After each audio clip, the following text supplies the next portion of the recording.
The Holy Gospel according to St. John. Glory to you, O Lord.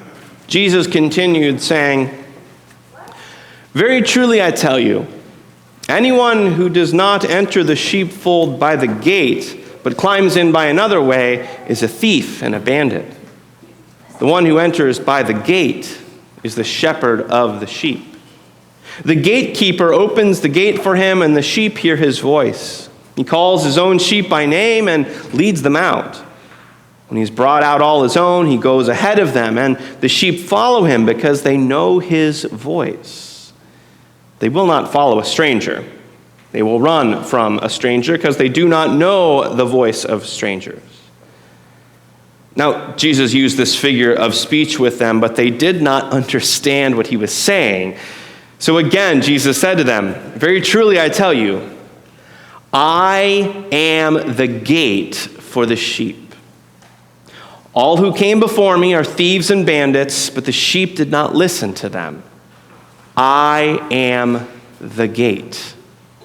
Whoever enters by me will be saved and will come in and will go out and will find pasture. The thief comes only to steal and kill and destroy. I came that they may have life and have it abundantly." The Gospel of the Lord. Praise to you, O Christ. You may be seated.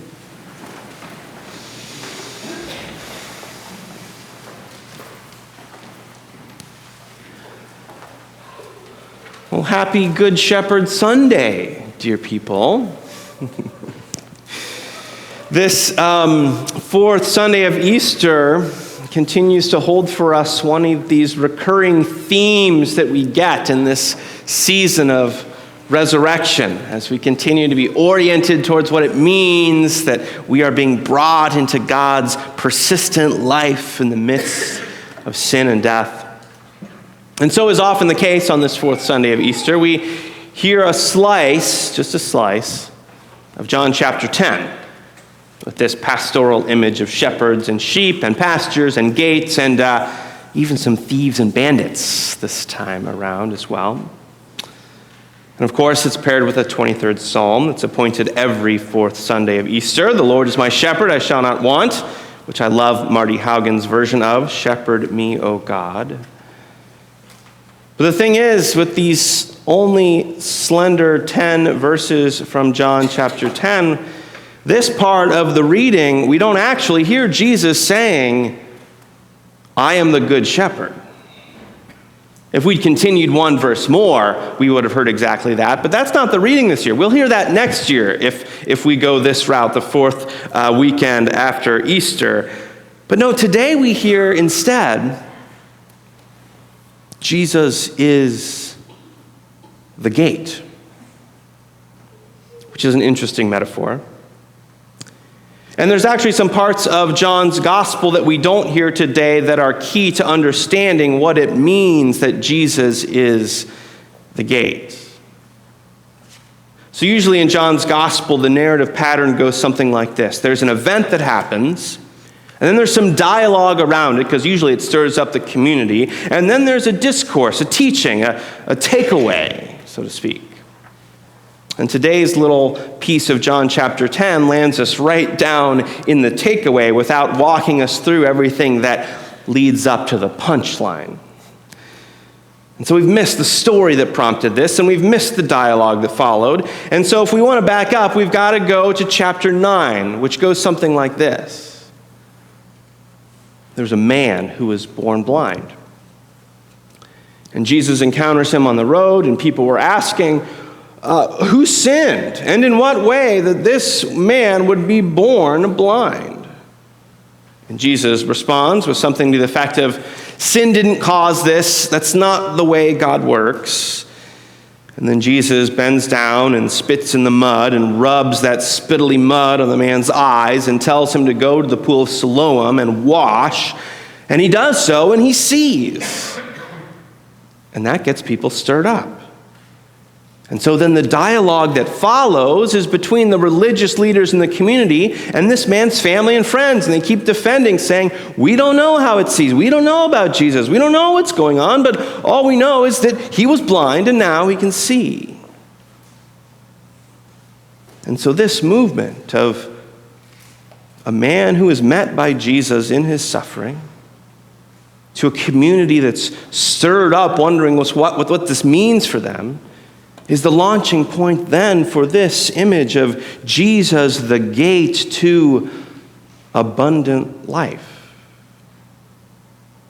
And it's the very last part of John's text for today that clues us into this last part, this abundant life, where Jesus says, yes, I am the gate. You didn't understand the first metaphor, but here I'm giving you another one. I am the gate. Whoever enters by me will come in and will go out and will find pasture. I came that they may have life, he says, and have it abundantly. Now, this word life is really one to pay attention to, because throughout the Gospel of John, this word keeps coming up. It's a word we find right at the beginning in the poetry of chapter 1 that reads, in the beginning was the Word, and the Word was with God, and the Word was God. And what has come into being through him was life. And this life was the light of all people. And then the term comes up again in John chapter 4 with the story of the Samaritan woman at the well who comes to draw water and then is given Christ's water of life eternal, living water. And then we hear that word again in John chapter 6, Jesus feeding the 5,000 when God's bread from heaven gives life to the world. And then in John chapter 8, when in response to this community wanting to unjustly stone a woman, Jesus says, no, you who have no sin, cast the first stone. And then immediately proclaims, I am the light of the world, and whoever follows me will have the light of life.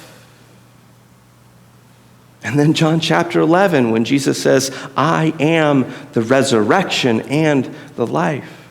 And then at the end of the gospel, John chapter 20, when the author notes, these stories of John's gospel, all of these things are written so that you may come to believe that Jesus is the Christ and that in him you might have life. So John chapter 10, today, the middle of the gospel, we have this concept of life that is paired with the word abundant. So we've got life upon life upon life that is emerging through God. And somehow then, Jesus is the gate to this life that is light, and this life that is bread, and this life that is water, and this life that is pasture, and this life that liberates and sets free and is persistent and is connected with community, and that really is life. So what does this mean for us? Well, one of the other parts of John's gospel that perhaps we should be aware of is a little story that's appended to the end of the gospel. John chapter 21, which tells of a resurrection story of Jesus on the beach in the early morning, when he's watching the disciples who are out on the lake and they're fishing in their boat and they aren't having very good luck. Yet when Jesus calls to them and tells them to throw the nets on the other side of the boat, all of a sudden those nets are full with more fish than they know what to do with. And as they drag their nets ashore, they cook up some of that big catch there right with Jesus on the beach. And after they share breakfast, Jesus turns to Peter, right? And he says, Peter, do you love me? 3 times. And Peter responds 3 times, yes, I love you. And then Jesus says 3 times again, well, feed the flock. If you're a part of this love that I am embodying in the world, feed the people.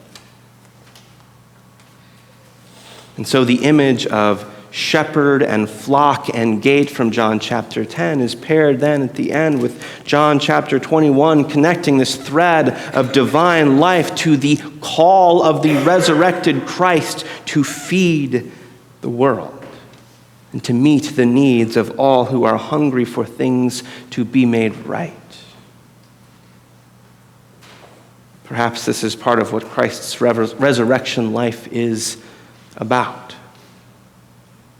Not some gate into an ethereal afterlife, but is instead about Jesus, the gate, who opens up all of our lives, who opens us to life beyond the boundaries we've set up for ourselves.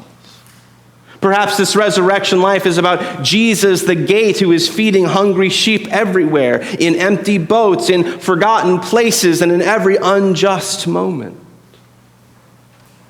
Perhaps this resurrection life is about Jesus, the gate to God's abundant life that is happening here and now. For indeed, this kind of divine love made us. And in it we are sustained, and through it we are called forth to be part of sharing it broadly. May this be so. Jesus the gate. Amen.